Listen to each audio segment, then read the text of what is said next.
All right, today we're jumping into a story about a major labor movement, and it's happening somewhere you'd probably never guess. Seriously, it tells you so much about how the world of work has changed since the pandemic. So let's get right into it. Okay, so if I asked you, where's the next big labor showdown happening in America, what would you say? Maybe a factory somewhere, or one of those big coffee chains we've all been hearing about? Well, get ready, because the real answer is probably not what you're thinking. Yep, you're seeing that right. It's happening at JPMorgan Chase, the biggest bank in the entire country. And look, this isn't just some story about finance. This is about a whole new kind of organizing that's starting to sweep through the white-collar world. Now, to really get what's going on at JPMorgan, we kind of have to zoom out for a second. Because the pandemic didn't just change where we work, it totally flipped the script on what professional employees expect from their jobs.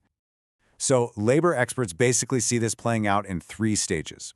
First, at the peak of COVID, it was all about one thing: safety, unsafe working conditions. Then, as inflation started to go crazy, the conversation shifted to pay. People wanted their wages to keep up.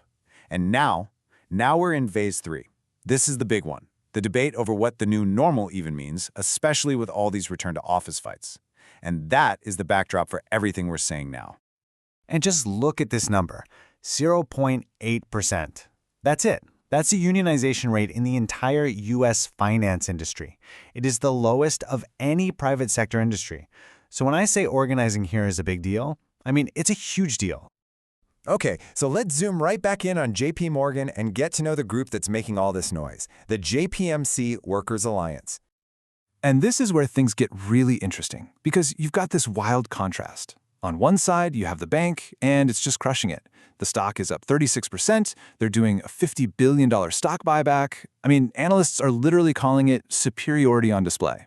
But then, on the other side, you've got some of the employees saying, hey, wait a minute, we're not feeling that success. So what are they actually fighting for? It's this really interesting mix of old-school labor issues and very modern post-pandemic concerns. Of course, better pay is on the list, but so is more flexibility in where and how they work, a fair way to handle medical accommodation requests, and, this is interesting, protecting the employee affinity groups that have become so important to the company culture. And who exactly is the JPMC Workers Alliance? Well, this isn't just one department or one type of job. We're talking about a whole range of professionals: software engineers, data analysts, even investment banking associates. And they're not going it alone. They're organizing with the Communications Workers of America, a pretty well-established union.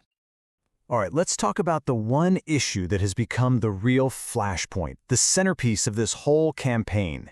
And it's something I think a lot of us can relate to: that battle over going back to the office. The union's argument really boils down to two words: trust and results. A quote from their site says it all. They're basically saying, hold us accountable for what we produce, for the outcomes, not for how many minutes our butts are in a chair at the office. They believe they've earned a culture of mutual trust. And then you have the view from the very top. In his famously direct style, CEO Jamie Dimon makes it crystal clear how he feels about remote work, especially on Fridays. And yeah, this huge difference in opinion is really what's at the heart of this whole thing. This massive divide, you can actually see it in the data too, because depending on which survey you look at, you get two completely different pictures of how employees are feeling. So check this out. On one hand, you've got this informal survey run by the union organizers, and it shows about 480 employees are interested in forming a union. Okay, but on the other hand, you have the bank's official company-wide survey, and that one, which was filled out by almost all of their 300,000 plus employees, paints a very, very positive picture of morale. But here's the kicker. Let's actually dig into the bank's own survey for a second.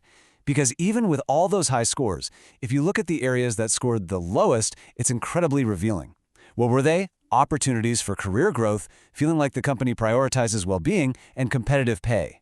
And wouldn't you know it, those are the exact same things the union organizers are building their campaign around. Pretty interesting, right?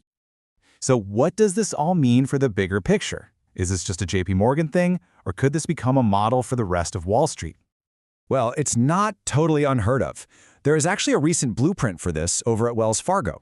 What workers there have been doing is partnering with established unions and then winning elections one small department at a time. It's a slow grind for sure, but it proves that organizing inside a giant American bank isn't impossible. So at the end of the day, no matter how this specific fight turns out, what's happening at JPMorgan could really be a sea change. It's a challenge to the way things have been done on Wall Street for decades. And that really leaves us with the million-dollar question, doesn't it? Is this union push at JPMorgan just a one-off, a temporary thing born out of post-pandemic friction? Or are we watching the very first crack appear in Wall Street's massive non-union wall? I guess we'll have to wait and see.